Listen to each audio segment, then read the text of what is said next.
Basic चलो control system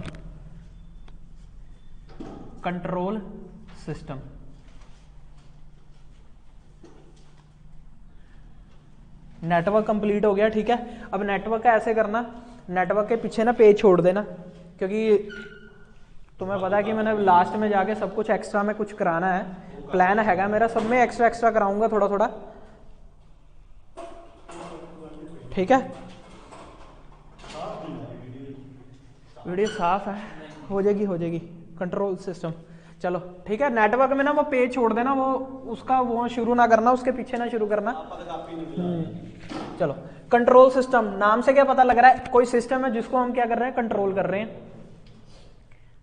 वही पे ओदे ते ही शुरू करने लग गया ना, नेटवर्क पे नहीं मैं देखने लगा ओदे ते ही शुरू करनी है। हां देखो ਆਪਾਂ ਇਹਨੇ ਛੱਡ ਦੇਣੇ ਥੋੜੇ ਦੋ ਪੇਜ ਹੈ ਆਪਾਂ ਕੇਟਰ ਵੀ ਇਹ ਦੂਰੀ ਆ ਕਾਪੀ नवे ते शुरू करे हो, क्योंकि ना ये मेरा प्लान ना शुरू तो ही है कि हर थोड़ी थोड़ी ना चीज बाद च करानी है। नहीं सर मैं ना हाँ चलो। कंट्रोल सिस्टम के नाम से क्या पता लग रहा है, कंट्रोल सिस्टम के नाम से क्या पता लग रहा है, सिस्टम जिसको हम क्या कर रहे हैं, कंट्रोल कर रहे हैं। ठीक है, जिसको हम कंट्रोल कर सकते हैं उसको हम क्या कहेंगे, कंट्रोल सिस्टम। ठीक है, सो कंट्रोल सिस्टम का डेफिनेशन क्या है, it is a combination of various equipments combined together to perform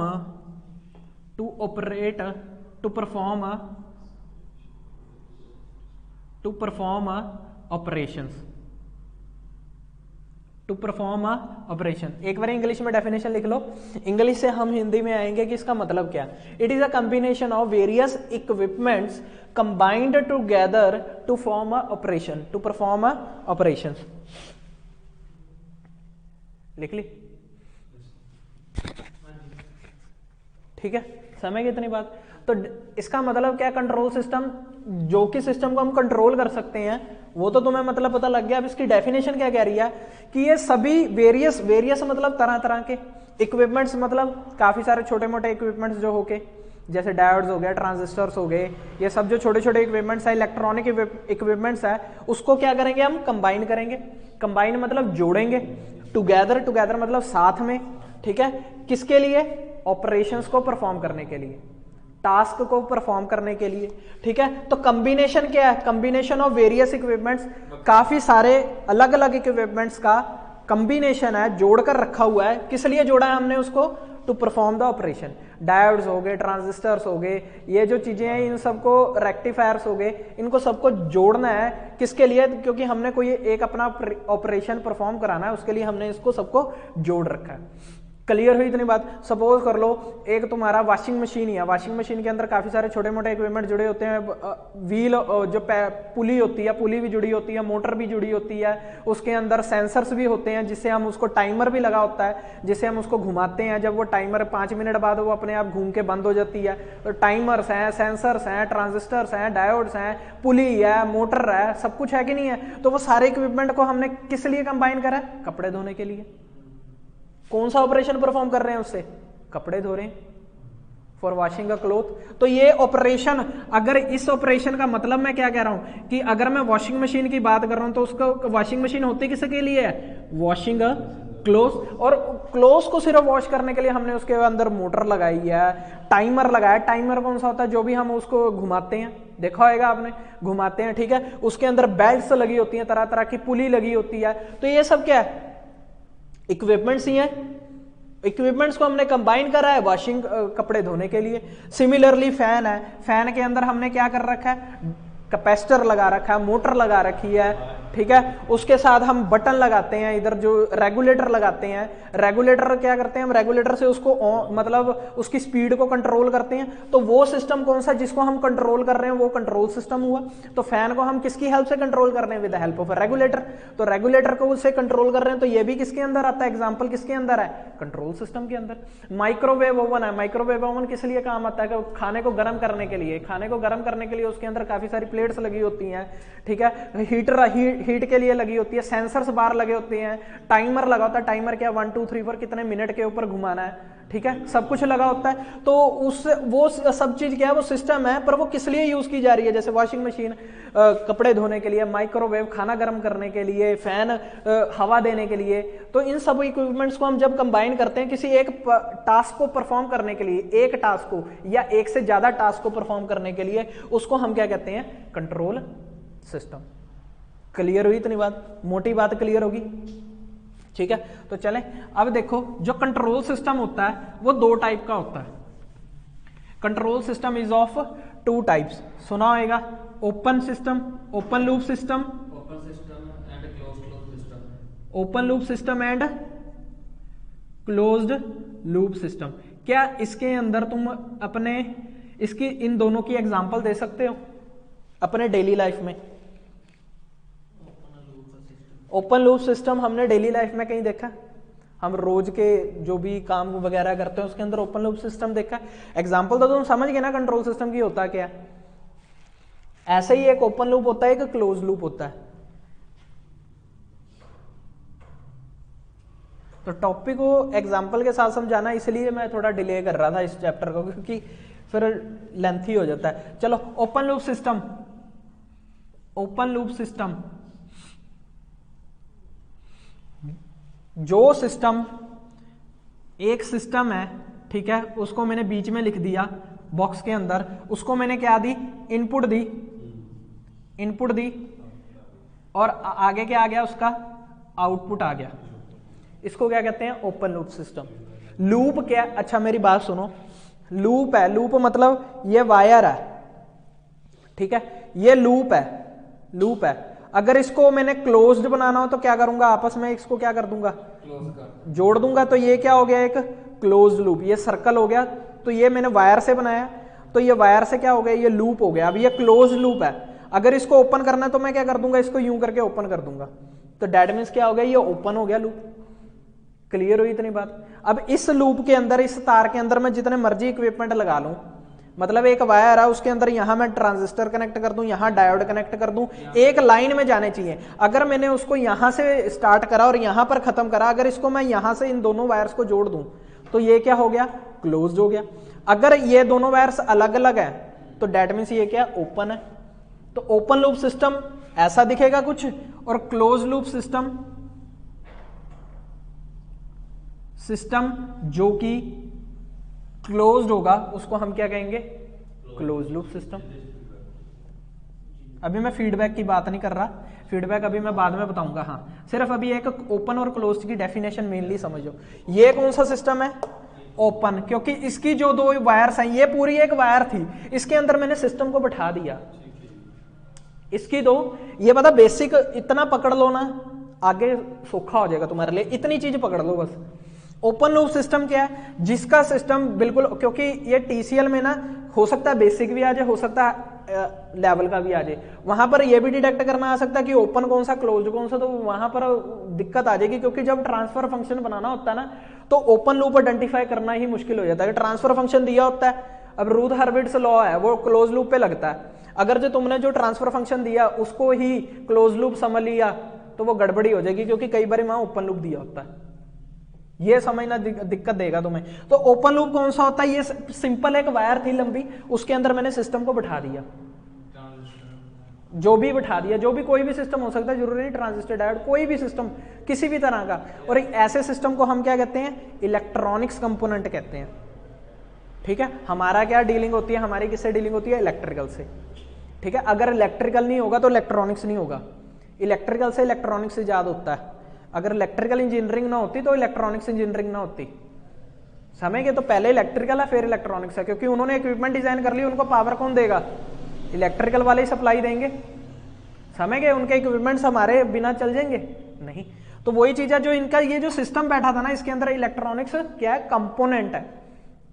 अब electronics component, transistor, diode, rectifier, ये सब क्या होते हैं? इलेक्ट्रॉनिक्स कंपोनेंट होते हैं। अब ये ओपन हो गया, ये क्लोज हो गया कि दोनों तार, ये जो तार थी उसके अंदर मैंने सिस्टम को बैठा के इन दो तारों को आपस में क्या कर दिया?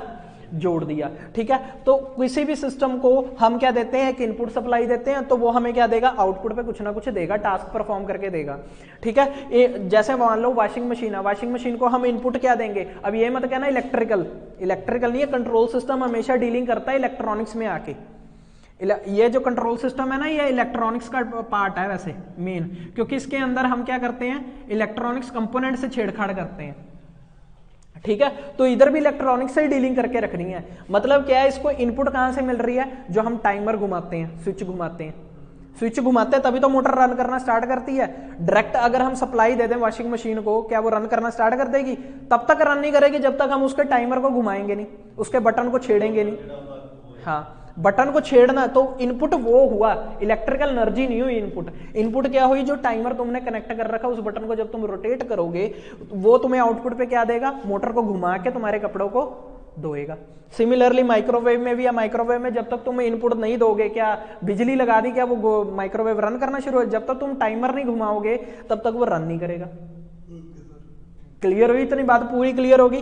क्लोज लूप सिस्टम क्या होता है? क्लोज लूप सिस्टम वो होता है जिसके अंदर हम क्या लगाते हैं? एक फीडबैक लगाते हैं। ये क्या होता है? एक फीडबैक।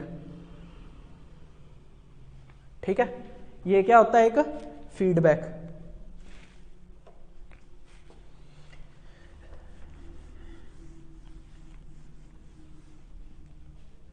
लिख लिया? फीडबैक। अच्छा, फीडबैक क्या होता है? फीडबैक क्या होता है? हम कभी भी किसी को कहते हैं, जैसे मान लो तुमने कोई स्विगी वाला ही है, स्विगी वाले से कुरियर जो भी खाने का ऑर्डर मंगवाया है, ठीक है, जो कुरियर बॉय होता है वो क्या कहता है? जी सर फीडबैक कर देना, रेटिंग दे देना, रेटिंग दे देना, फीडबैक दे देना। फीडबैक मतलब रिव्यू दे देना कि मेरी जो सर्विस थी वो कैसी रही, अच्छी है या खराब है। समझ गए? तो डेट मीन्स ये क्या है? जो हमने ऑपरेशन को परफॉर्म कराया, यहां पर जो भी टास्क परफॉर्म हो रहा है आउटपुट पे, मान लो खाना गर्म हो रहा है, ठीक है, खाना गर्म हो रहा है, ठीक है, उसका फीडबैक कहां तक जाता है? इनपुट के पास जाता है। अब इसको एक एग्जांपल से समझो कैसे।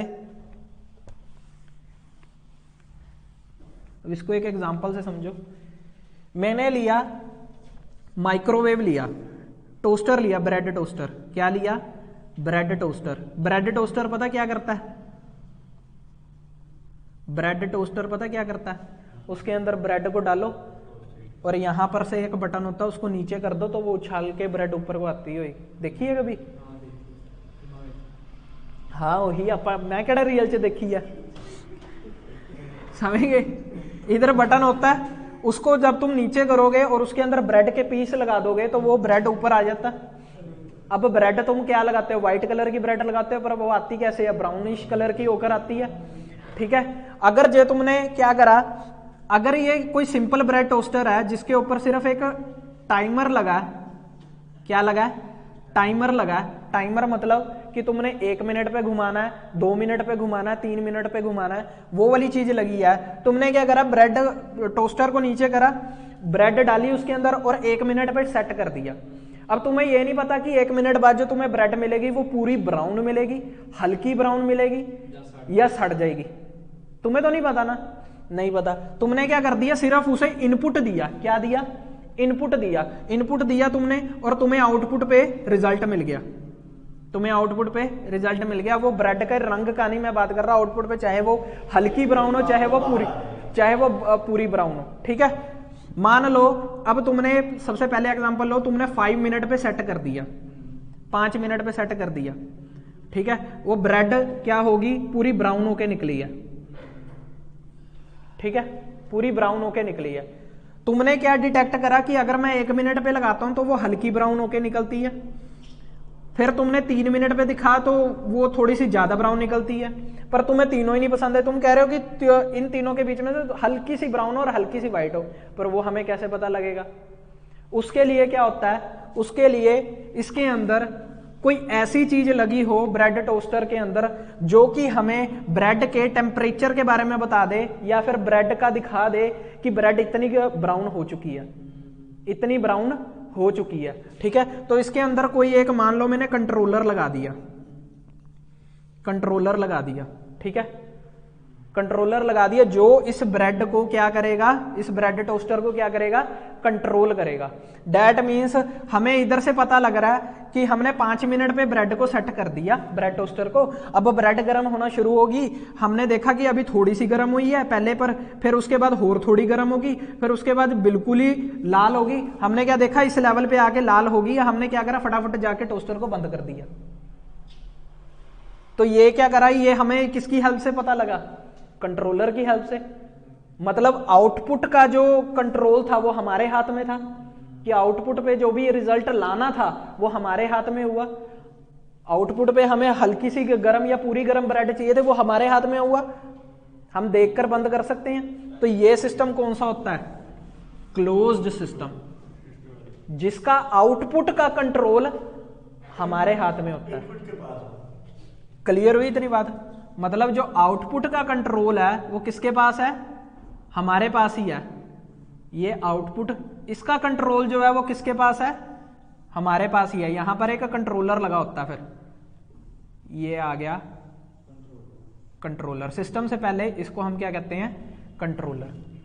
ठीक है, तो ये जो वायर थी ये हमें क्या बता रही थी, आउटपुट के बारे में बता रही थी, आउटपुट के बारे में कि ब्रेड इतनी गर्म हो चुकी है, ब्रेड उतनी गर्म हो चुकी है। तो ये वायर से हमें क्या पता लग रहा है, आउटपुट का पता लग रहा है। इसलिए मतलब क्या बता रही है, ये फीडबैक बता रही है आउटपुट का। फीडबैक मतलब आउटपुट के बारे में बता रही है, उसे हम क्या कह रहे हैं, फीडबैक। और फीडबैक जब आता है तो हम कंट्रोलर की हेल्प से उसे क्या करते हैं, कंट्रोल कर लेते हैं। तो ये सिस्टम कौन सा होता है, कंट्रोल सिस्टम और close loop system, closed loop system. Clear होगी इतनी बात? चलें, अब इसके एडवांटेजेस लिख लो, नॉन फीडबैक और फीडबैक के, क्योंकि तुम्हें थ्योरी भी आएगी थोड़ी सी।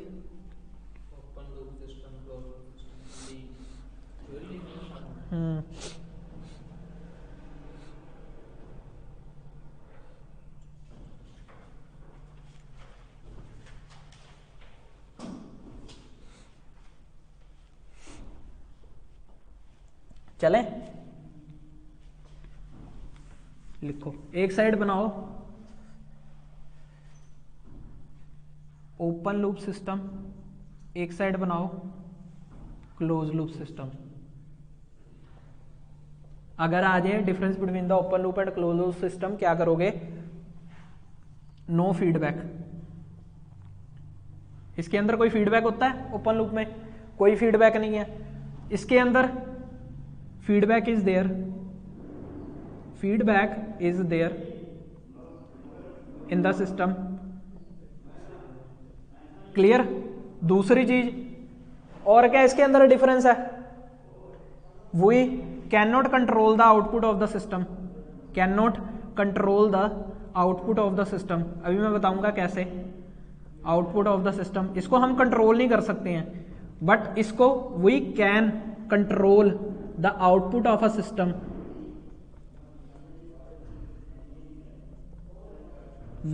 Through feedback.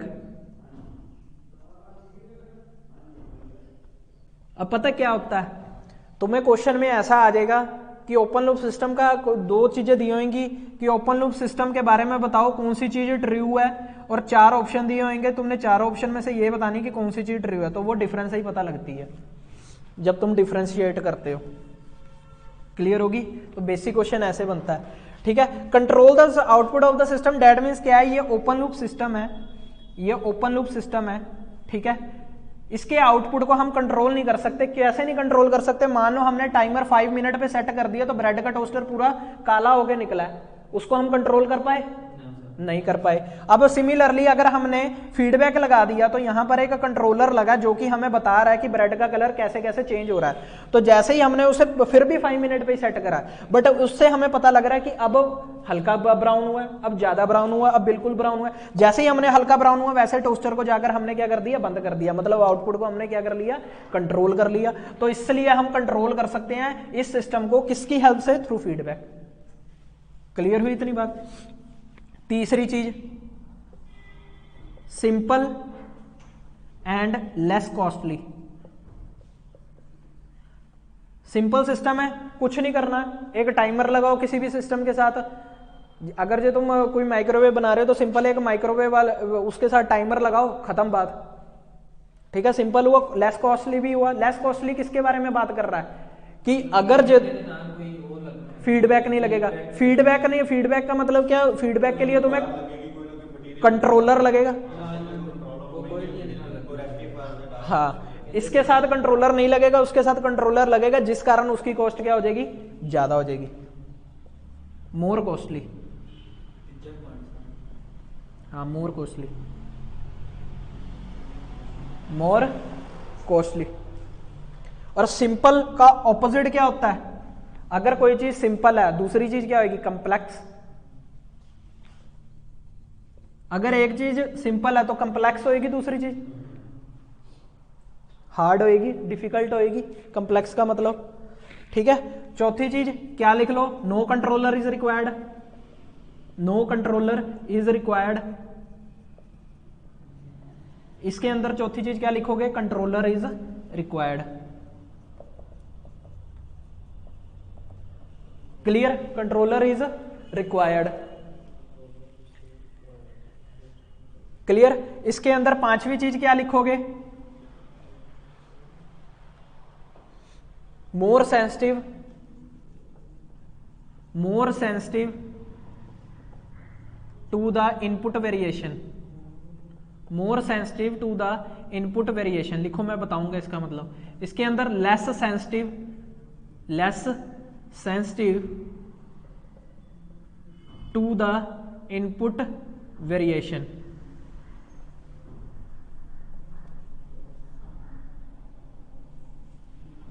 Less sensitive to the input variation. मतलब क्या, सेंसिटिव का मतलब क्या होता है, हल्की सी भी इसको कोई इनपुट मिल गई ना तो इसका आउटपुट क्या हो जाएगा, चेंज हो जाएगा। हल्की सी भी अगर इसके इनपुट के ऊपर इफेक्ट आया तो इसका आउटपुट क्या हो जाएगा, चेंज हो जाएगा। अगर हल्का सा भी इसके इनपुट पे इफेक्ट आया तो ये इसका आउटपुट उसी टाइम चेंज हो जाएगा। इसके अंदर फीडबैक नहीं होता, इसलिए हम इसके आउटपुट को कंट्रोल कर नहीं सकते। तो इसके इनपुट में माड़ा सा भी चेंज आया तो ये इसका आउटपुट चेंज हो जाएगा, जिसकी वजह से ये क्या है, सेंसिटिव ज्यादा है, मोर सेंसिटिव है। सेंसिटिविटी कहते हैं ना कि यार तो ये पर्सन तो बहुत ही सॉफ्ट टैक सेंसिटिव है, मतलब हल्का सा भी इसको कुछ कह दो ना ये रोने लग जाता है, सेंसिटिव। और ये क्या, लेस सेंसिटिव है इनपुट वेरिएशन से। क्यों, क्योंकि इसके अंदर हमारे पास क्या होता है, फीडबैक होता है, जिसके कारण हम उस सिस्टम को क्या कर सकते हैं, कंट्रोल कर सकते हैं। तो अगर इसके इनपुट पे वेरिएशन आता भी है तो हम इसके आउटपुट को कंट्रोल कर सकते हैं। क्यों, क्योंकि हमारे पास कंट्रोलर होता है इसके अंदर। क्लियर हुई, ठीक है। तो इसके अंदर क्या लिखोगे, less stable, less accurate, more accurate, accurate, more accurate, less accurate, more accurate, accurate. मतलब ये सिस्टम क्या पूरा, मतलब ये सिस्टम लेस एक्यूरेट है, वो सिस्टम क्या मोर एक्यूरेट है, बिल्कुल सही दिखाता है। क्यों, क्योंकि हमारे पास कंट्रोलर होता है उस सिस्टम में। क्लियर हुई इतनी बात। तो ये 6 पॉइंट है। अगर जो मान लो तुम्हें 4 नंबर का क्वेश्चन आता है तो मैं कह रहा हूं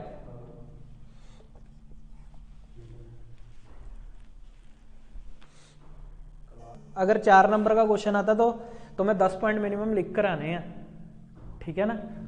और 7वां पॉइंट क्या होएगा, डायग्राम बना दो। ये हो गया सिस्टम, ठीक है, ये आउटपुट, ये इनपुट उसके अंदर, और उसके अंदर क्या बनाओगे, ये सिस्टम, यहां पर आउटपुट, यहां पर इनपुट, और साथ में क्या लगा दोगे, फीडबैक। यहां लगा देना कंट्रोलर, बस क्लियर हो गया, 7 पॉइंट हो गए। ठीक है, 8वां पॉइंट क्या है? 8वां पॉइंट क्या है? सिंपल इन कंस्ट्रक्शन,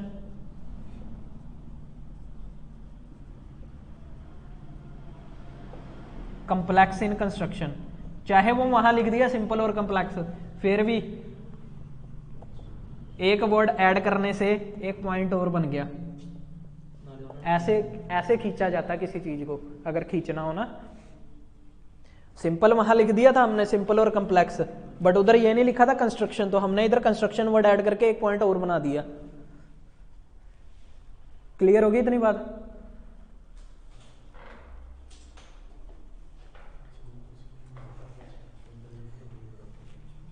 ठीक है, 9th पॉइंट क्या बना दोगे?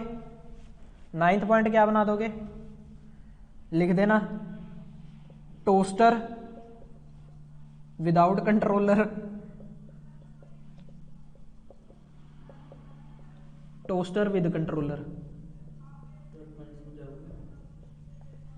एक टोस्टर है विदाउट कंट्रोलर, जिसके अंदर कंट्रोलर ही नहीं है, वो जो इनपुट दोगे वो ही आउटपुट शो कर देगा। एक है toaster with controller, that means उसके आउटपुट को हम क्या कर सकते हैं? कंट्रोल कर सकते हैं, तो वो किसके अंदर आएगा? क्लोज लूप सिस्टम के अंदर। एग्जाम्पल लिख देना इधर, ये क्या एग्जाम्पल है। क्लियर होगी? 9 पॉइंट हो गए। ठीक है, एक पॉइंट मैं और कराऊंगा, वो ट्रांसफर फंक्शन वाला होएगा। 10 पॉइंट कंप्लीट। किसी भी बुक में नहीं होते 10 पॉइंट, किसी भी में नहीं होंगे। ये तुम्हें सोच के बनाना है, क्योंकि तुम्हें जो पूरी नॉलेज है ना, तुम 10 के 10 पॉइंट आराम से बना लोगे।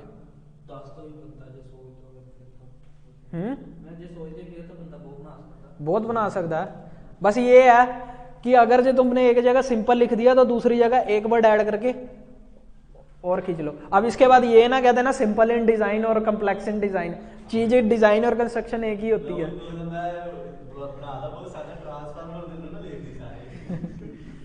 क्लियर? चलो अब लिखो ट्रांसफर फंक्शन क्या होता है। ट्रांसफर फंक्शन ओपन और क्लोज लूप का।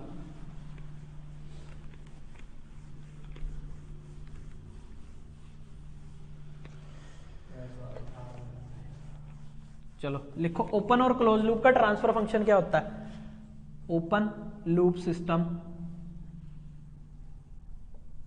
Transfer function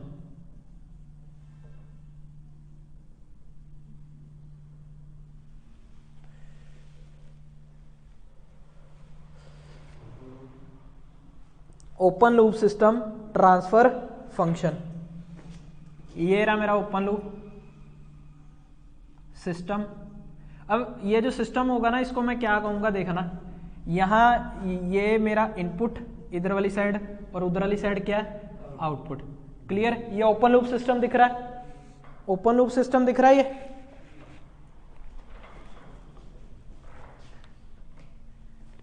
clear? अब ट्रांसफर फंक्शन क्या होता है? ट्रांसफर फंक्शन क्या होता है? देखो, इनपुट साइड से हमने आउटपुट साइड पे क्या भेजा? सिग्नल भेजा। बता देना, कहीं भी धुंधला हो ना बता देना। इनपुट साइड से आउटपुट साइड पे क्या भेजा? सिग्नल भेजा। सिग्नल ही जाएगा तभी आगे टास्क परफॉर्म होगा। टाइमर जब हमने घुमाया तो टाइमर ने सिग्नल भेजा एंड तक, तभी परफॉर्म हुआ, तभी मशीन चलना स्टार्ट हुई। तो जो सिग्नल ट्रेवल करेगा इनपुट साइड से आउटपुट साइड पे, उस सिग्नल को हमने वर्डिंग में कैसे लिखना, उसको हम क्या कहते हैं? Transfer function.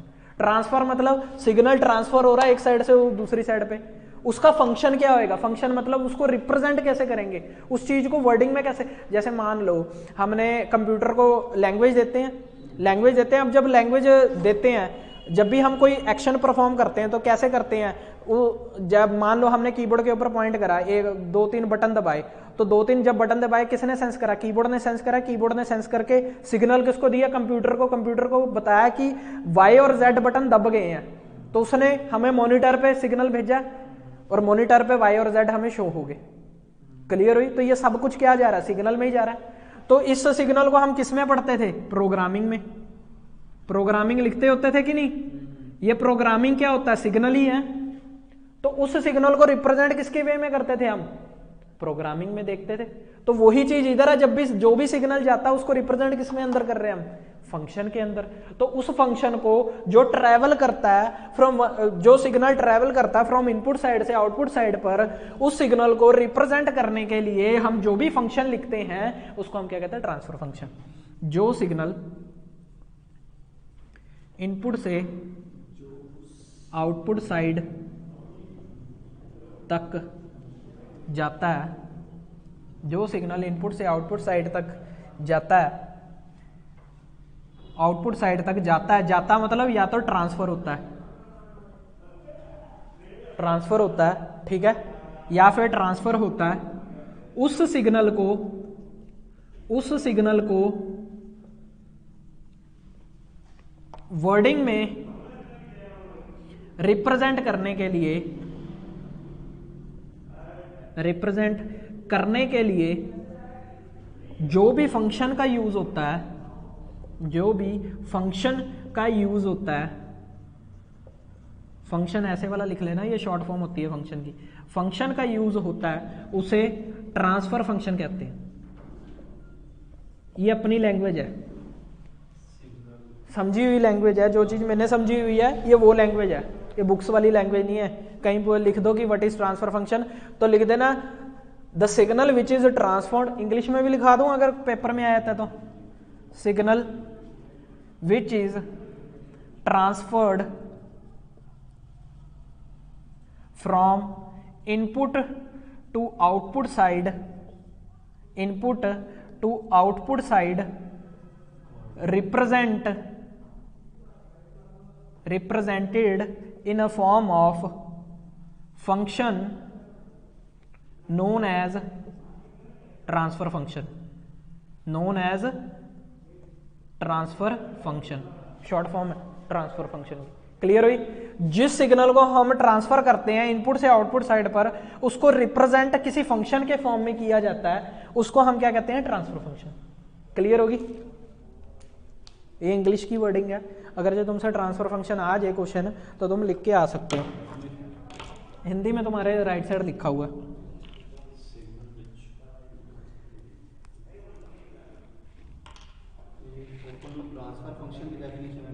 नहीं नहीं नहीं नहीं नहीं, ये सिर्फ ट्रांसफर फंक्शन दी है, ट्रांसफर फंक्शन की है।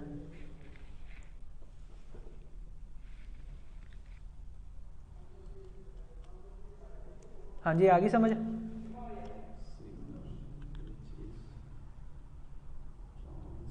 दो नंबर वाला क्वेश्चन छोड़कर नहीं आना कोई भी, सारे करके आने, चाहे उल्ट पुल्ट करे आना। ठीक है, जो भी समझ आ रहा है वो करे आना, छोड़कर कुछ नहीं आना। दो नंबर में, दो नंबर वाला क्वेश्चन तो बिल्कुल नहीं छोड़कर आना। बड़े नंबर वाला क्वेश्चन एग्जामिनर जरूर पढ़ता है, दो नंबर वाला क्वेश्चन एक लाइन पढ़ेगा, दूसरी लाइन छोड़ देता होता है कई बार, मोस्टली। ठीक है, तो दो नंबर वाला क्वेश्चन कोई भी छोड़कर नहीं आना। मोस्टली तुमसे ट्रांसफर फंक्शन ही क्वेश्चन में आ जाता होता है, but is a transfer function of close loop open loop system. हाँ, दो नंबर में आएगा। तो दो नंबर वाले भी जो तुमने 20 ले लिए और कोई एक आधा क्वेश्चन बड़ा कर दिया तो पास। क्लियर होगी ना? इसलिए बेसिक जरूरी है, बेसिक ही आता है उसके अंदर। एक या पक्का क्वेश्चन होता है difference between open loop and close loop system, जो तुम्हें कराया पक्का क्वेश्चन है। 5 पॉइंट लिखकर आने हैं 2 नंबर के क्वेश्चन में, और बढ़िया बढ़िया पॉइंट लिखकर आने हैं, पहले 5 पॉइंट ही लिखाना। एक डायग्राम जरूर बना के आने, डायग्राम देखते ही बंदा 2 नंबर का क्वेश्चन तुम्हारा 2 नंबर पूरे देगा, डायग्राम देखते ही। 2 नंबर का क्वेश्चन आता है difference between open loop and close loop system जे, तो पहले 5 पॉइंट लिखकर आने हैं। ठीक है, और पहले 5 में से भी 5वां पॉइंट तुमने डायग्राम वाला बना के आना। डायग्राम जो बनवाई थी ना मैंने, वो वाला पॉइंट वो लिख कर आना। वो डायग्राम 5वां पॉइंट तुम्हारा वो होना चाहिए, पहले 4 पॉइंट कोई भी लिखाना। क्लियर होगी इतनी बात?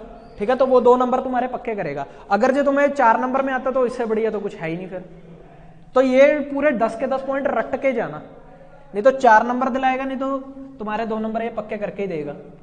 ठीक है, ओपन इनपुट और output system open loop system है ये। और सिस्टम को मैं हमेशा किससे लिखूंगा? जी ऑफ एस से। जी, बड़ा जी, ब्रैकेट में क्या आएगा? S.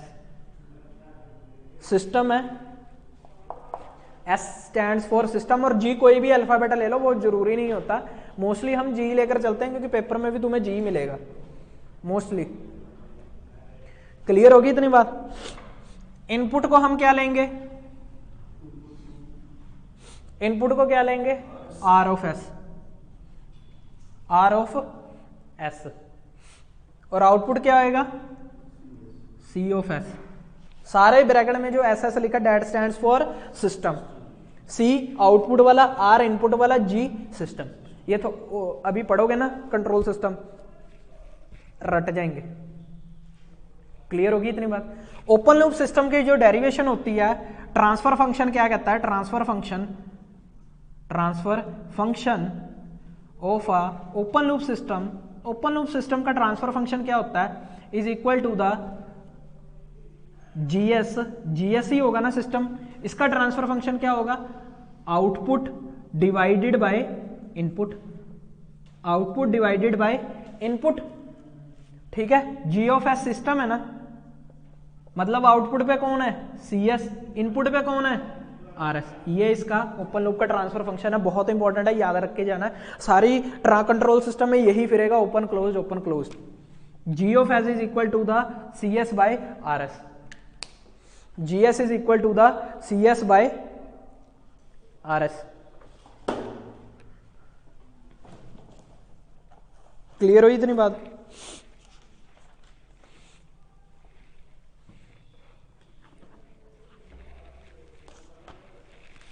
Clear, C S is equal to the G S is equal to the C S by R S.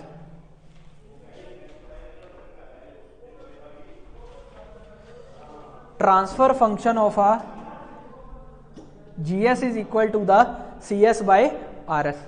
Clear, चलें आगे।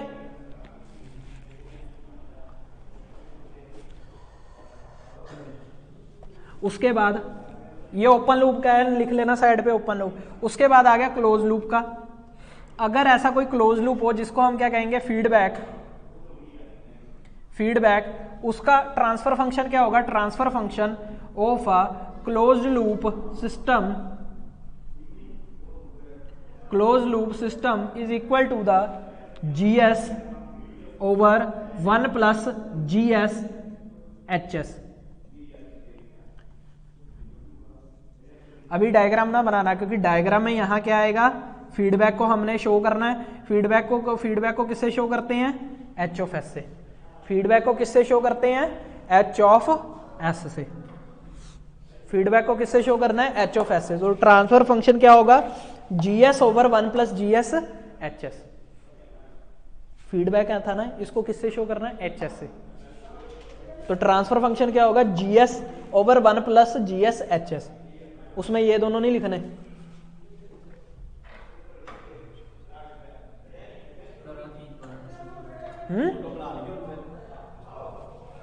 के दी, हाँ हाँ ये वाली फोटो बनाओ, G s over 1 plus G s H s. ठीक है, अब एक ओपन लूप का और लिखो,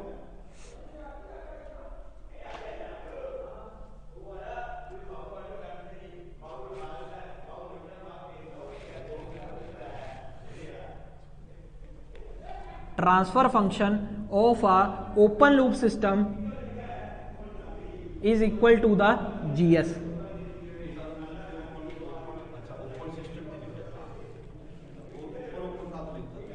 की चीज है, आउटपुट लिखा, ओपन लूप सिस्टम का क्या था, जीएस देखा था ना हमने, C S by R s. इसको हम क्या कहते थे, जीएस। ये जीएस क्या है, ओपन लूप सिस्टम का ट्रांसफर फंक्शन है। Transfer function of open loop system, ये लिख लेना। अभी इस पॉइंट को दोनों को याद रखना है।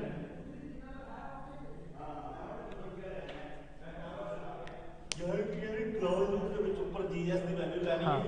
देखो हमेशा ट्रांसफर फंक्शन क्या होता है, output by input, output by input, output by input होता है। ठीक है, तो output by input C S by R s होएगा। ठीक है, अब इसकी वैल्यू क्या होएगी क्लोज लूप सिस्टम में और ओपन लूप सिस्टम में। क्लोज लूप में इसकी वैल्यू क्या होएगी, ये होएगी। ओपन लूप सिस्टम में इसकी वैल्यू क्या होएगी, जीएस होएगी। क्लियर होगी इतनी बात। ट्रांसफर फंक्शन, ये चीज याद नहीं रखनी है। आउटपुट बाय इनपुट ये तो मैंने तुम्हें वैसे लिख दिया। वैल्यू असली कौन सी है? ये वाली है। क्लियर होगी इतनी बात? तो क्लोज लूप सिस्टम की GS over 1 plus GS HS और ओपन लूप सिस्टम की GS। क्लियर? ठीक है सर। ओपन और क्लोज समझ आ गया, एग्जाम्पल समझ आ गई।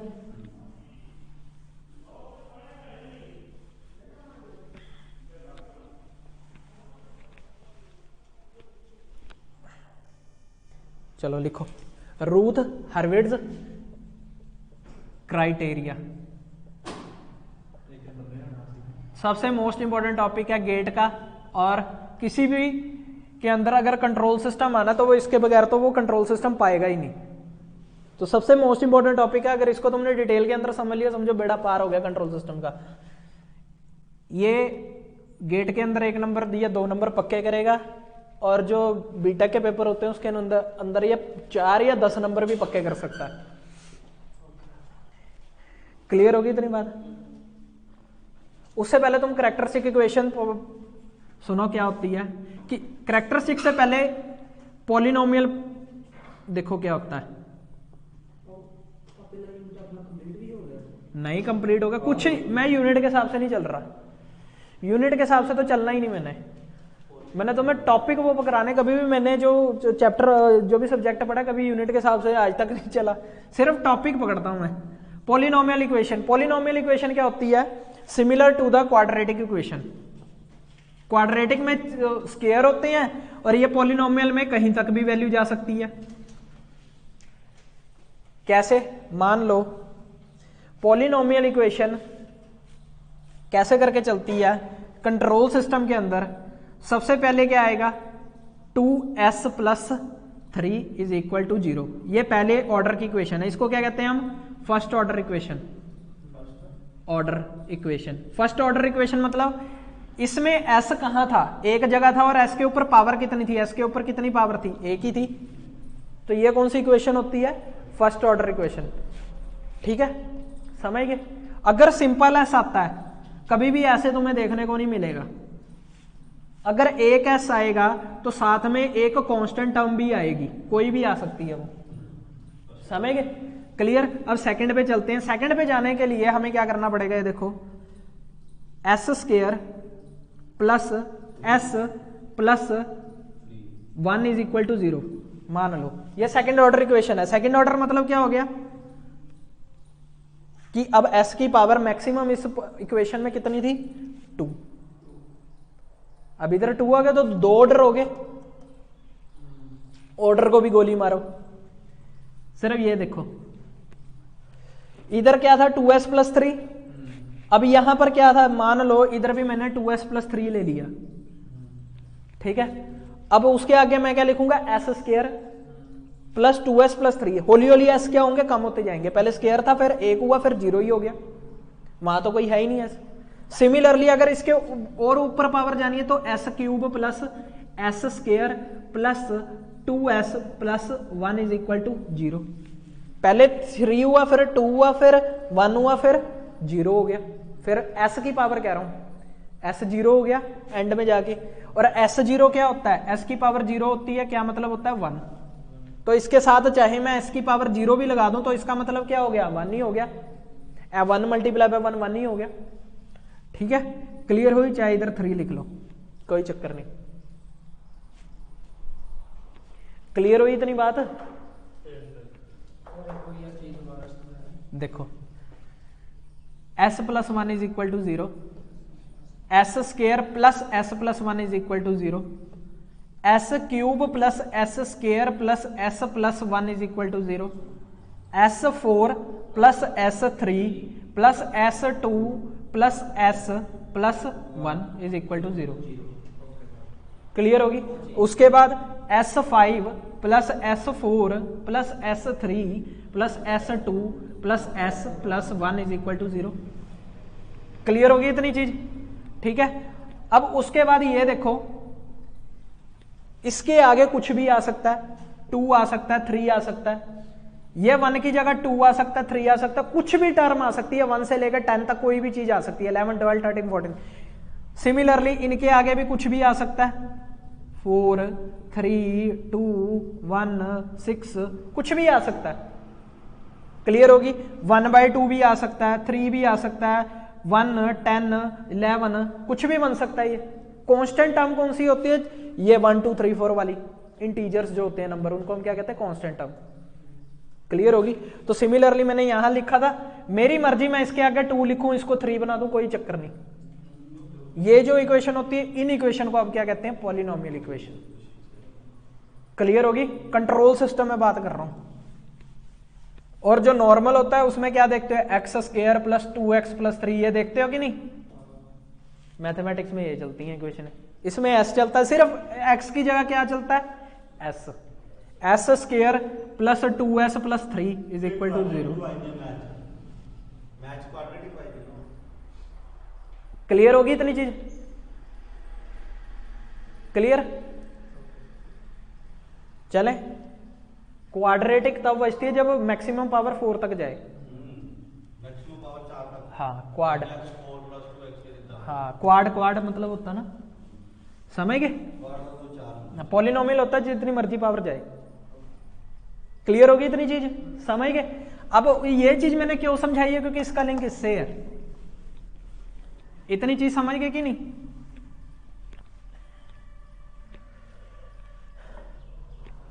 तो सबसे पहले तुम ये देखो,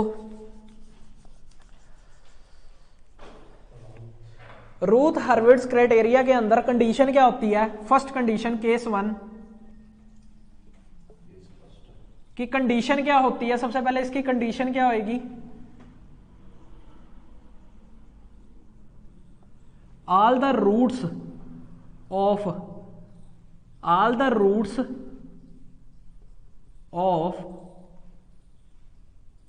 polynomial equation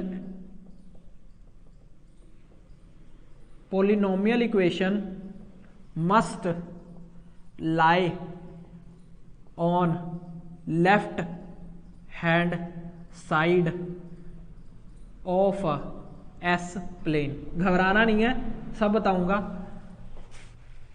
all the roots of polynomial equation must lie on the left hand side of the S plane। ये मेन कंडीशन होती है रूथ हर्विट्ज क्राइटेरिया की। हर चीज नवी है, ये मत समझना कि मैंने सीधा टॉपिक क्यों कराया।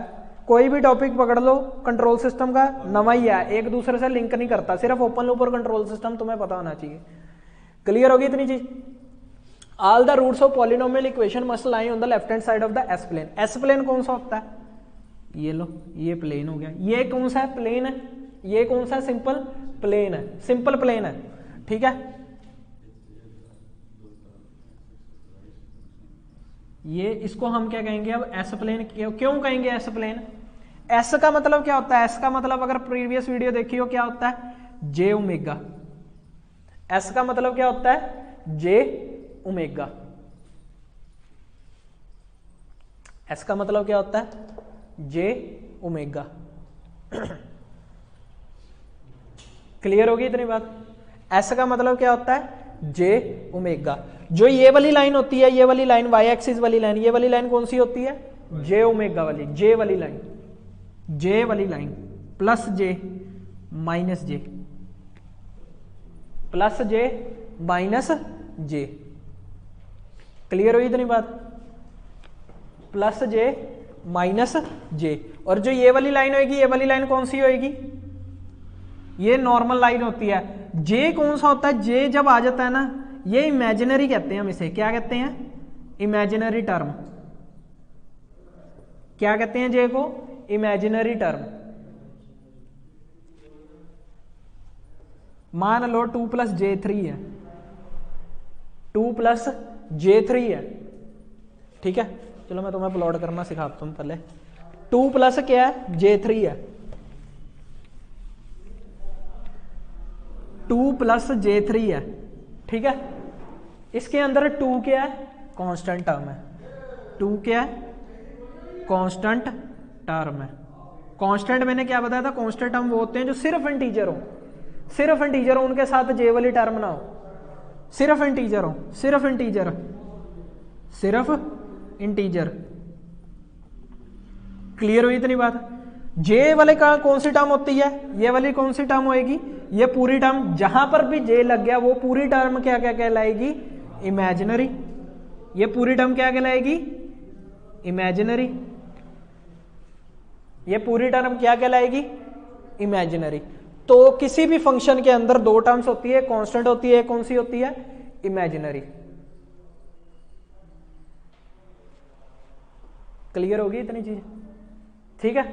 अब इधर देखो, ये जे वाली टर्म ना, यहां पर जे वाली वैल्यूज आएंगी, वाई एक्सिस है ना, ये वाई एक्सिस पर वाई एक्सिस है ना, ये एक्स एक्सिस है। इधर कौन सी टर्म आएगी, जे वाली, और इधर कौन सी आएगी, कांस्टेंट वाली, कांस्टेंट वाली।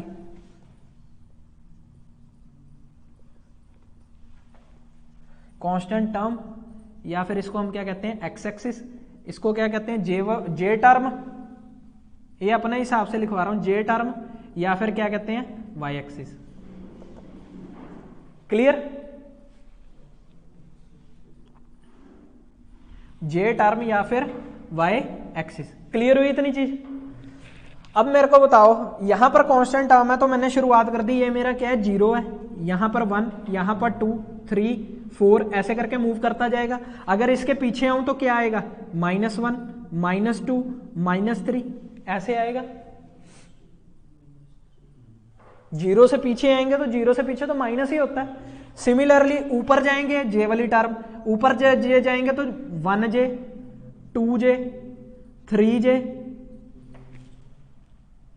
जे वाली है ना टर्म, तो 1j, 2j, 3j, जितनी मर्जी तक ले जाओ वो तो। सिमिलरली नीचे भी -1j, -2j, -3j। क्लियर? यहां पर माइनस वाली थी, ये मैंने पहले ही लिख दिया था, चाहे इसको सर्कल कर लो। क्लियर होगी इतनी चीज? क्लियर होगी इतनी चीज? ठीक है। अब कांस्टेंट टर्म से जब इसको प्लॉट करना है, क्या करना है, इसको मैं उस एक्सिस पे प्लॉट करना है, तो कैसे करेंगे, 2 देखो कहां है, 2 ये रहा, 2 कहां है, ये रहा। कांस्टेंट वाला था ना, इसके साथ कोई जे वाला तो नहीं था ना, और प्लस का था ये 2, माइनस का थोड़ी ना था जो इधर बना। अगर माइनस का होता फिर मैं इधर निशान लगाता, ये प्लस का, इसके आगे कोई निशान तो लगा नहीं, डेट मींस प्लस ही होता है, तो प्लस का 2 मैंने इधर बना दिया। उसके बाद मेरे पास क्या है, J3 है। J3 देखो कहां है, अब ये प्लस की J3 है, प्लस की J3 कहां है, ये रहा। J3 मतलब 3J, एक ही बात होती है, यहां है, ये देखो यहां है। मैंने ऊपर यहां क्यों नहीं बनाया, क्योंकि मेरे को जहां 2 है, चलो यहां बना देते हैं, लो ये रही प्लस की 3J। ठीक है, क्लियर हुई इतनी बात? क्लियर? जो कांस्टेंट टर्म है वो किस पे थी, एक्स एक्सिस पे, और जो इमेजिनरी टर्म थी वो किस पे थी, वाई एक्सिस पे। मतलब जो भी फंक्शन होगा, मान लो टी है फंक्शन, टी फंक्शन इन दोनों का था, t is equal to 2 + J3। T किस किस का फंक्शन था, एक्स एक्सिस और वाई एक्सिस दोनों का फंक्शन था। क्लियर होगी? तो इसको प्लॉट कैसे करेंगे, एक्स और वाई को दोनों को क्या करना पड़ेगा, मिलाना पड़ेगा। एक्स, पहले एक्स देखो, ये रहा एक्स, इसके सामने ही देखो वाई एक्सिस कहां तक लेके जा रही है, या तो वाई नीचे आएगी या तो वाई ऊपर आएगी, ऐसे जाएगी। ठीक है, तो वाई ऊपर तक देखो, 3J के सामने ले आओ, ये आ गई, और 2 तक आके रुक जाओ, ये वाला पॉइंट हुआ, ये वाला पॉइंट हुआ, नीचे से भी ले जाओ।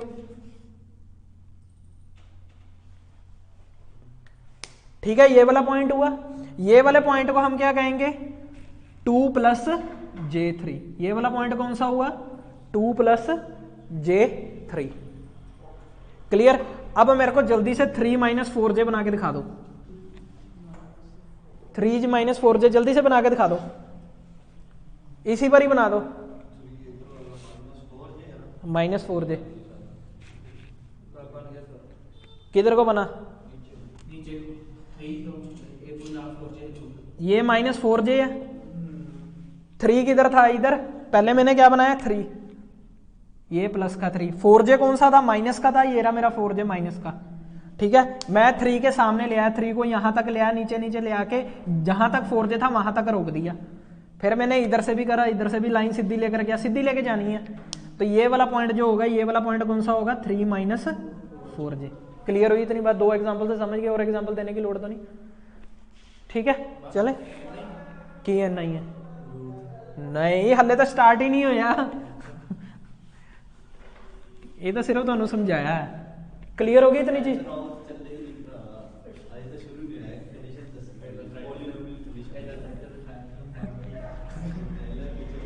All the roots of the polynomial equation must lie on the left hand side of the S plane। Left hand side कौन सी होती है? ये S प्लेन है, ये इधर सेंटर है, ये कौन सा है? सेंटर है।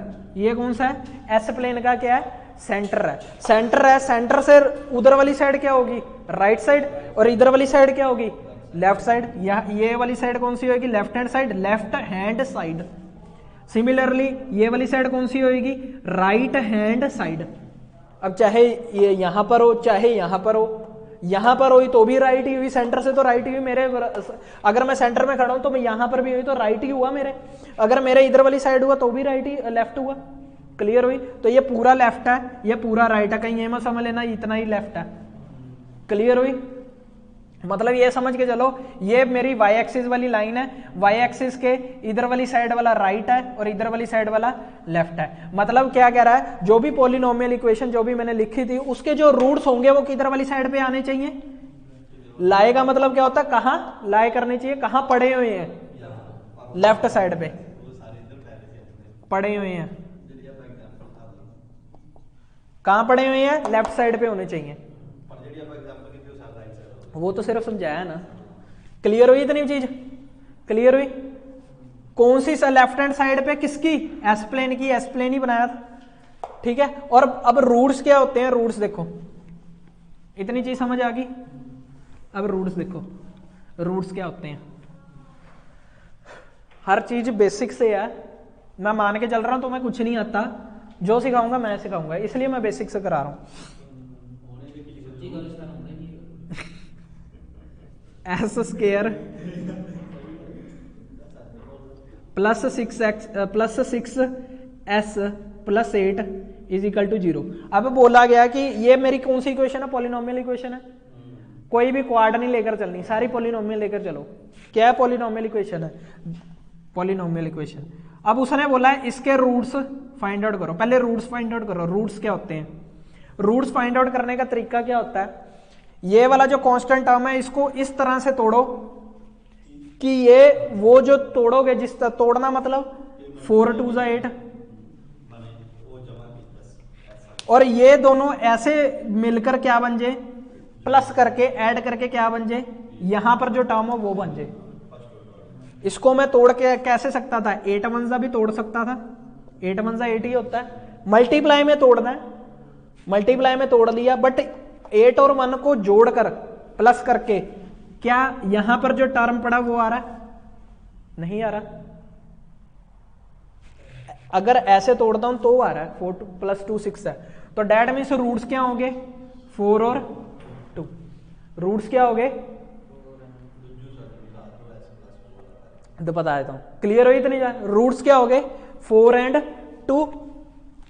उसके बाद देखो, उसके बाद क्या करोगे? एस स्क्वायर इसको उस तरह से तोड़ दो, 4s प्लस 2s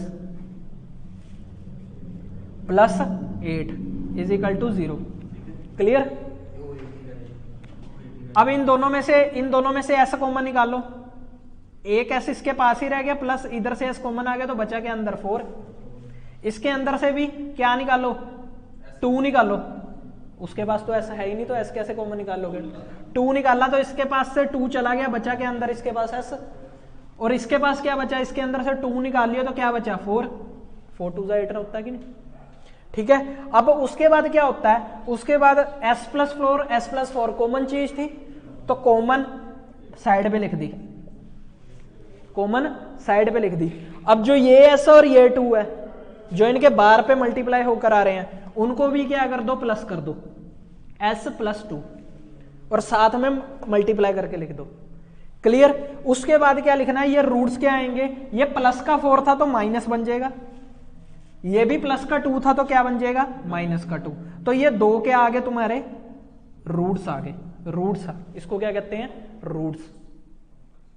क्लियर हुई? अभी मैं दूसरी एग्जांपल भी दूंगा, उससे अच्छे से और समझेंगे। इतनी चीज समझ आएगी नहीं? हाँ हाँ, उतार लो। चले अब इसके अंदर एक और करो।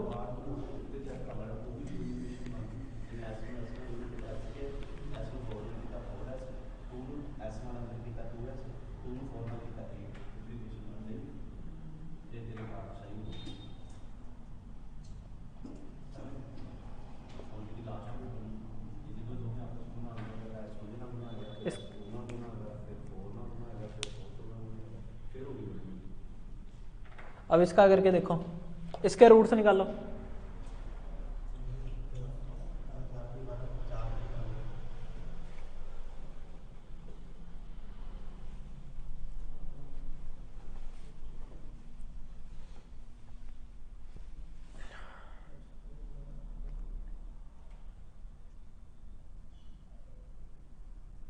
निकालो फटाफट।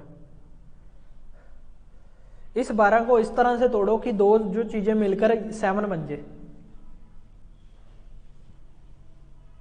12 को कैसे तोड़ोगे? 1 से स्टार्ट हो जा करो। 1 को किससे मल्टीप्लाई करें? 12 से मल्टीप्लाई करें, 12 आएगा। 1 और 12 मिलकर क्या 7 बना सकते हैं? छोड़ दो। 2 पे चलो, 2 और 6, 2 6 12 होता है। 2 और 6 मिलकर 12 बना सकते हैं, छोड़ दो। 3 पे चलो, 3 इंटू 4 होता है 12। 3 और 4 मिलकर 7 बना सकते हैं? 3 और 4 मिलकर 7 बना सकते हैं। तो डेट मीन्स ये क्या हो गया? S square. अब इसको 7s को इसमें तोड़ लो। 4s प्लस, पहले बड़ा लिखना है बाद में छोटा लिखना है, प्लस 12। 1 से स्टार्ट हो जा करो ना। 1 से स्टार्ट होके आगे आगे टेबल पे जा। हाँ प्लस, इन दोनों को प्लस करके ये आना चाहिए। अब इसके अंदर से s का निकालोगे तो अंदर क्या रह जाएगा? s plus 4। इन दोनों में से क्या निकालो? 3 निकाल लो। इसके पास s रह गया, इसके पास क्या हो गया? 4। इसके अंदर ये क्या था? 4 इंटू 3 था ना। इसके अंदर से 3 तो बाहर ही आ गया, बचा क्या अंदर? 4। s प्लस 4 कॉमन निकाली, अंदर क्या बचा? s plus 3 -4 -3। क्लियर? एक और करो।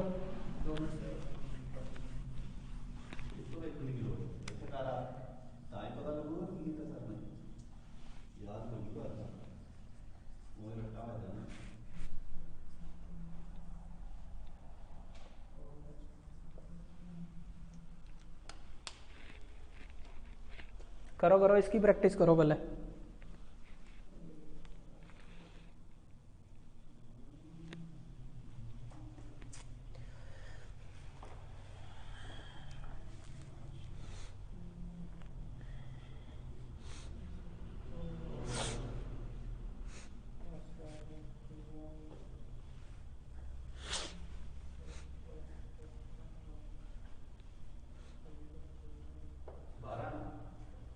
बारह।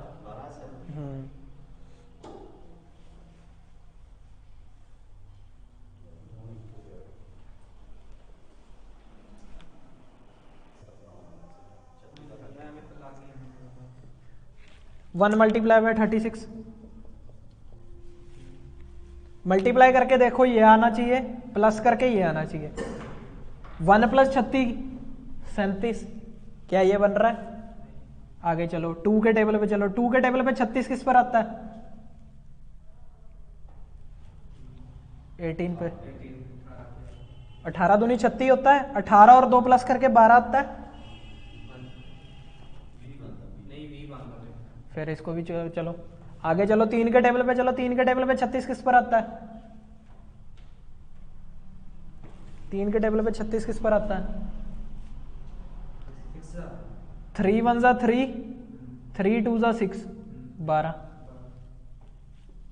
12 और 3 प्लस करके क्या आता है? 15। 15 क्या ये बन पा रहा है? नहीं। आगे चलो, 4 के टेबल पे 36 किस पर आता है? 9 4 36। 9 और 4 ये मिलके बन पा रहा है? 9 और 4 13 होते हैं। नहीं। 5 के टेबल पर 36 किस पर आता है? आता ही नहीं। 6 के टेबल पे 36 किस पर आता है? 6 और 6 मिलके क्या बन रहा है? 6 और 6 फैक्टर हैं, कुछ नहीं करना, जब दोनों जगह प्लस हो, याद रख लो, जब दोनों जगह इधर भी प्लस हो उधर भी प्लस हो, दोनों माइनस माइनस आएंगे। जैसे इसमें था, देखो जब दोनों प्लस थे, इतना सब कुछ करने की लोड ही नहीं है, इतना सब कुछ तो तुम्हारी प्रैक्टिस के लिए था। इसको तोड़ो, 4 और 3 12, 4 और 3 मिलके क्या बन रहा है 7, 4 और 3 लिखो, दोनों माइनस कर दो क्योंकि यहां दोनों प्लस थे। तो ये रूट्स हो गए -6 और -6। क्लियर हो गए?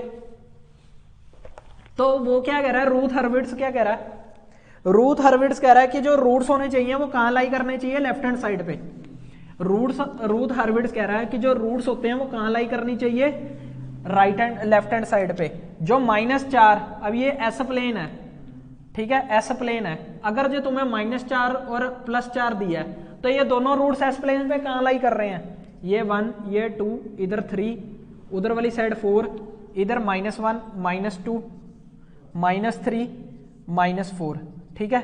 तो ये वाला -4 कहां लाई करेगा, इधर वाली साइड, और ये वाला +4 कहां लाई करेगा, इधर वाली साइड।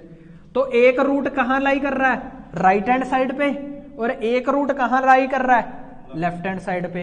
बट उसने कहा गया कि सारे रूट ऑल है, ऑल मतलब जितने भी रूट थे लेफ्ट हैंड साइड पे लाई करने चाहिए। बट इसमें एक भी रूट अगर राइट हैंड साइड पे चला गया तो सिस्टम क्या हो जाएगा, अनस्टेबल। कंडीशन यहां लिख लेना, condition for stability, condition for stability of a system, condition for a stability of a system. अब ये दोनों एक राइट पर है और एक लेफ्ट पर है। उसने क्या बोला था कि सारे ही लेफ्ट पे होने चाहिए, जहां मर्जी होते बट लेफ्ट पे होते, बट इसमें क्या है, राइट पे चला गया एक, तो सिस्टम क्या हो गया, अनस्टेबल। सिस्टम क्या हो गया, अनस्टेबल। क्लियर होगी इतनी बात, अनस्टेबल। अगर रूट्स आ रहे हैं हमारे -4 -6, फिर एक -4 इधर, एक -5 और ये -6, एक रूट इधर है, तो दोनों रूट क्या हैं, लेफ्ट हैंड साइड पे हैं, तो दोनों रूट लेफ्ट हैंड साइड पे हैं, तो वो सिस्टम क्या होगा, स्टेबल। वो सिस्टम क्या होगा, स्टेबल।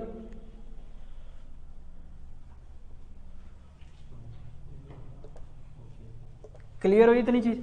अब मेरे को चलो एक उससे क्वेश्चन से बता दो, ये रहा question, s² plus 4s plus मान लो 6x ले लो तुम, 13x प्लस 36, ये बताओ सिस्टम अनस्टेबल है कि नहीं, स्टेबल है या अनस्टेबल है?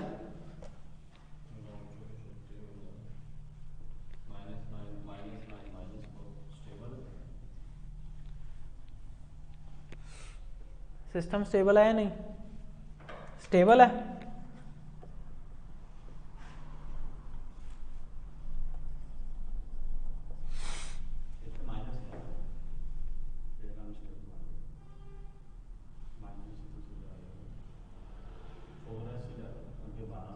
एक मिनट,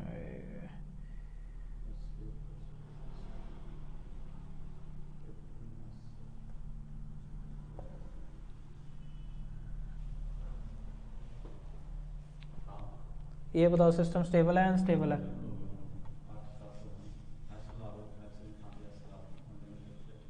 हाँ क्या 13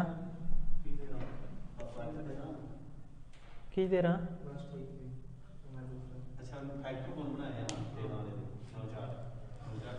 ये सिस्टम स्टेबल है अनस्टेबल है?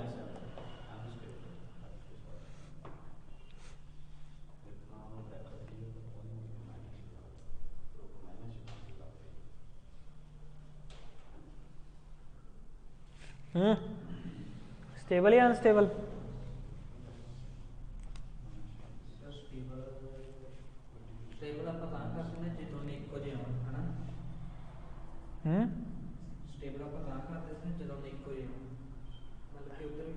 दो में साइड आते, दो में रूट्स -6 आने चाहिए।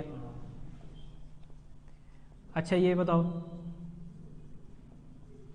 अब क्यूब वाला आ गया।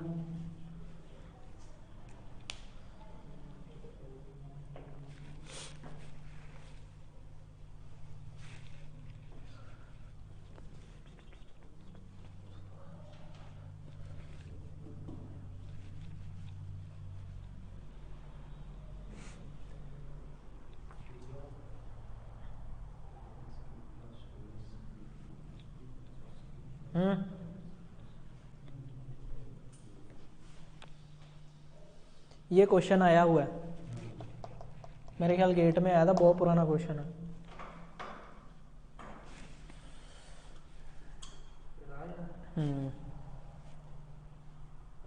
बताओ, ये लास्ट क्वेश्चन है, बस इधर खत्म कर रहा हूँ मैं, जल्दी बता दो, गेट का क्वेश्चन है इसका, नहीं तो मैं तरीका बताऊंगा क्यूब वाले को कैसे करते हैं।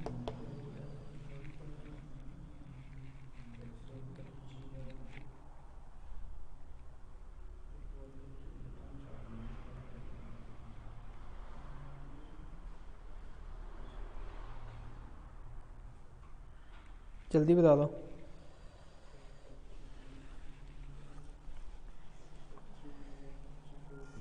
चलो देखो, इसको क्वेश्चन का करने का क्या तरीका होता है। जब भी कोई क्यूब वाला क्वेश्चन आता है उसको कैसे करते हैं।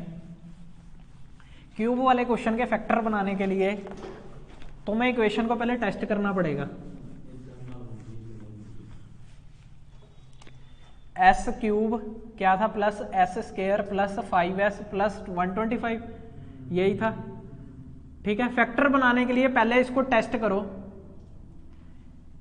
यहां पर एस की मैं ऐसी कौन सी वैल्यू रखूं जिसको पूरे को सॉल्व करके वो राइट हैंड साइड के इक्वल आ जाए। ये लेफ्ट हैंड साइड है इतनी टर्म, ये लेफ्ट हैंड साइड है, इक्वल टू के लेफ्ट हैंड साइड थी और ये राइट हैंड साइड थी।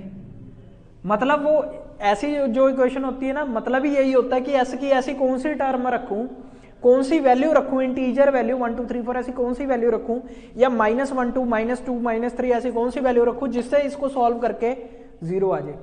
सबसे पहले -1 देखो, -1 रख दी तो इसका क्या बना, -1 का क्यूब क्या होता है, -1 का क्यूब प्लस -1 का square plus 5 into -1 plus 125 is equal to 0। -1 का क्यूब क्या होता है, जब ऑड टर्म होती है तो वही चीज नीचे उतर के आ जाती है, जब इवन टर्म होती है तो वो क्या हो जाता है, उसका माइनस साइन हट जाता है। -5 इंटू -1 -5 प्लस 125, क्या इसको किसी भी तरह तुम्हें लग रहा है ये 125 को 0 बना पाएगा ये चीज, नहीं। सिमिलरली अगर मैं इधर -2 रख दूं, माइनस क्यों रख रहा हूं, प्लस क्यों नहीं रख रहा, क्योंकि प्लस रख दिया तो ये तो नंबर बड़ा हो जाएगा, हमें तो 0 बनाना है। 0 बनाने के लिए मेरे को माइनस वाली ही कोई टर्म रखनी पड़ेगी। -2 रखता हूं, -2 का क्यूब प्लस -2 का square plus 5 into -2 plus 125 is equal to 0। -2 का क्यूब माइनस तो आएगा ही आएगा, 2 का क्यूब क्या होता है 8 प्लस यहां पर क्या हो गया 4 प्लस 4 -10 प्लस 125। फिर से ये तुम्हें क्या लग रहा है, ये चीज तुम्हें या इसमें ऐड हो जाए या इसमें माइनस होके इसको 0 बना देगी। यहां पर कोई मेरे को 125 चाहिए तो माइनस का 125, तभी तो मैं प्लस 125 करके 0 हो जाएगा। तो इसको मेरे को 0 बनाना है एक तरह से, सोचो दिमाग से। तो 8 -8 प्लस 4 हो गया क्या, -4 -10 -14 प्लस 125 क्या 0 हो रहा है। तो मेरे को कोई बड़ी टर्म चाहिए। सिमिलरली 3 से भी नहीं मेरा बनेगा। अब देखो मैं इधर क्या पुट कर रहा हूं, -5 पुट कर रहा हूं, सीधा ही मैं गया। तो 5 -5 का क्यूब प्लस 5 का square plus 5 into -5 plus 125 is equal to 0। -5 का क्यूब क्या हुआ -125, माइनस का इवन था तो हट गया माइनस, तो 5 का स्क्वायर क्या होता है 25, और यहाँ क्या आ गया -25 प्लस 125 इज इक्वल टू 0। देखो 25 -25 0, -125 प्लस 125 0। तो मतलब कौन सी चीज सेटिस्फाई कर रही है, -5 सेटिस्फाई कर रही है। ठीक है, अब जब -5 सेटिस्फाई कर रही है, अब जब तुमने भरना है तो एक रूट मेरा क्या बनेगा s प्लस 5, जो भी मैंने पुट करा ना उसको प्लस करके लिख दो, जो भी मैंने पुट करा उसको प्लस करके लिख दो। अब जो दूसरे बनेंगे उसको क्या करोगे तुम, इधर आ जाओ, S cube plus S square plus 5s plus 125। अब मैं क्या करूंगा, इसको इससे डिवाइड करूंगा, s प्लस 5। अगर मैंने इसको एस स्क्वायर बना दिया, इधर ऊपर एस स्क्वायर से मल्टीप्लाई कर दूं अगर इस चीज को, तो क्या आएगा, एस स्क्वायर इसके अंदर जाके क्या बनेगा, एस क्यूब, क्योंकि मेरे को एस क्यूब चाहिए पहले। तो एस क्यूब बनाने के लिए मैं इस पूरी चीज को किससे मल्टीप्लाई करूं, एस स्क्वायर से। एस स्क्वायर मल्टीप्लाई होके एस से एस क्यूब बन जाएगा, फिर मल्टीप्लाई होगा 5s स्क्वायर से, यहां आ गया 5s स्क्वायर। ये होगी माइनस, यहां हम माइनस करते हैं जब डिवाइड करते हैं, एस क्यूब से एस क्यूब कट गया, ऊपर वाली टर्म एस स्क्वायर, ये वाली चीज माइनस 5s स्क्वायर आ गया। क्लियर, इतनी चीज आ गई।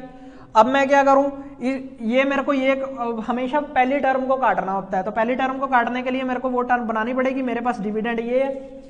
इसको एस स्क्वायर कैसे बनाऊं, एस से मल्टीप्लाई कर दूं इसको, तो ये एस स्क्वायर बन जाएगा, प्लस क्या जाएगा, प्लस 5s।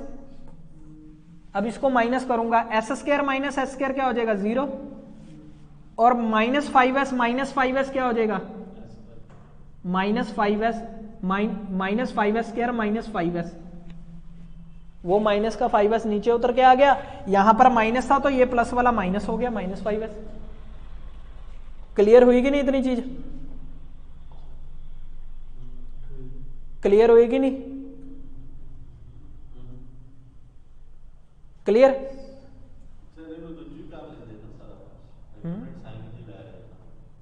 नहीं नहीं नहीं, ओहो गलत कर दिया, एक मिनट। हाँ 4s square minus of 4s square, फिर ऊपर से नीचे उतर के आएगा plus 5s, S square minus 5s square minus 4s square, यहाँ पे एस स्क्वायर था, ठीक है। अब इसको एस स्क्वायर बनाने के लिए मैं क्या करूं, और माइनस का 4s स्क्वायर बनाना, तो माइनस 4s से इसको मल्टीप्लाई कर दूं, तो s multiply by minus 4s क्या हो जाएगा, माइनस 4s स्क्वायर, और यही चीज माइनस 4s इससे भी मल्टीप्लाई होगी, माइनस 20s। अब इसको माइनस करूंगा तो माइनस प्लस ये कैंसिल हो जाएगा, 5s प्लस 25s प्लस 125। अब इसको कैंसिल करने के लिए मैं इसको किससे मल्टीप्लाई करूं, 25 से, 25s plus 125 is equal to 0, ये हो गया। तो दूसरी टर्म मेरे पास क्या रुक के आई, S square minus 4s plus 25। अब ये S square minus 4s plus 25 को इसके फैक्टर बनाओ, क्या बनोगे, इसको किस चीज में तोड़ूं कि ये बन जाए, किस चीज में तोड़ूं, बनना ही नहीं। इसके अब जे ओमेगा रूट्स आएंगे,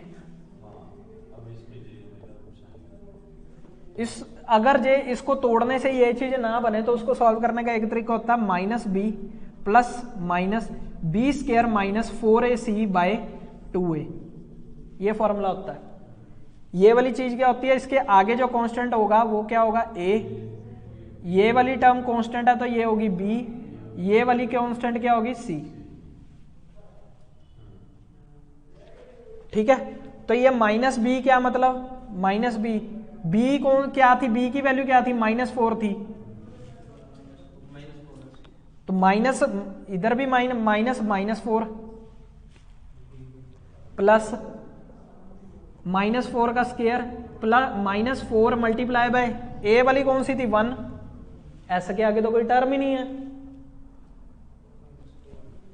-4 वैसे आ गया, ए की वैल्यू मैंने 1 पुट करी, क्यों, क्योंकि एस के आगे कोई टर्म ही नहीं थी।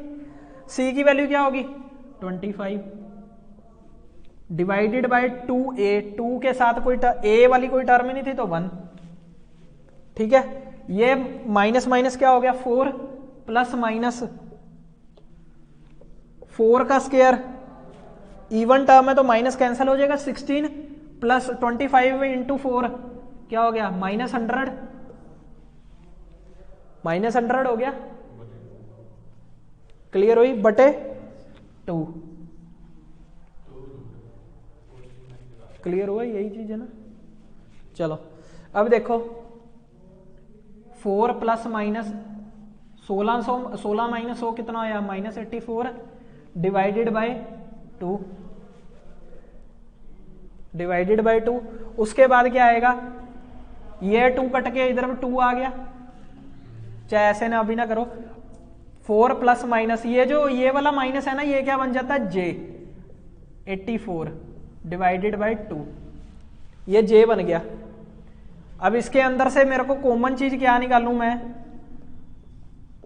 4 मल्टीप्लाई बाय 21 दिख रहा है मेरे को। 4 मल्टीप्लाई बाय 21 क्या होता है, 84 होता है। तो इसके अंदर से 4 का अंडर रूट बाहर आ जाएगा, 4 प्लस माइनस 2j, अंदर क्या रहेगा 21 डिवाइडेड बाय 2, 2 2 जा 4 और ये वाला 2 भी कट गया, j 21। तो अब ये कौन से आगे रूट, कौन से आगे रूट, ये इमेजिनरी। तो सिस्टम क्या हो गया, अनस्टेबल।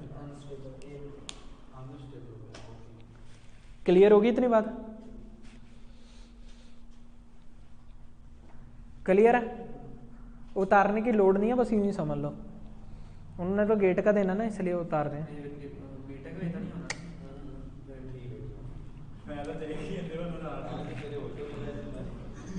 बेटक च नहीं आंदा। क्लियर होगी इतनी चीज, चलो आज इतना ही रखते हैं, ठीक है।